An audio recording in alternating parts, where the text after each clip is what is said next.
জানেন এই যে মহাকাশ, সেই মহাকাশ কত বিচিত্র।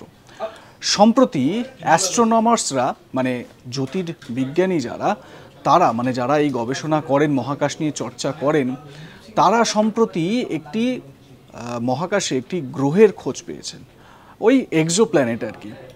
সেই প্ল্যানেটটা দেখতে কটন ক্যান্ডির মতো। আগে হ্যাঁ, মানে বাচ্চারা যে কটন ক্যান্ডি খেতে ভালোবাসে, অনেকটা সেই রকম দেখতে একটি গ্রহের খোঁজ পাওয়া গেছে। আর সেই গ্রহটির নাম দেওয়া হয়েছে ওয়াপস 193b বা WASP 193b।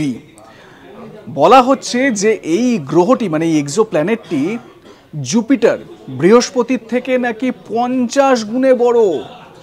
ভাবতে পারছেন? আমাদের সৌরজগতের সবথেকে বড় প্ল্যানেট কোনটি আপনারা জানেন? সেটি জুপিটার। এই জুপিটারের থেকেও নাকি 50% বড় এই প্ল্যানেটটির খোঁজ পাওয়া গিয়েছে। কি ইন্টারেস্টিং বিষয়, আর কতই না রহস্য এই মহাকাশকে ঘিরে, তাই না? আপনারা যদি এরকম কোনো রহস্যের খোঁজ পান, জানাতে ভুলবেন না। তার জন্য দেখতে থাকুন আজ তাক বাংলা।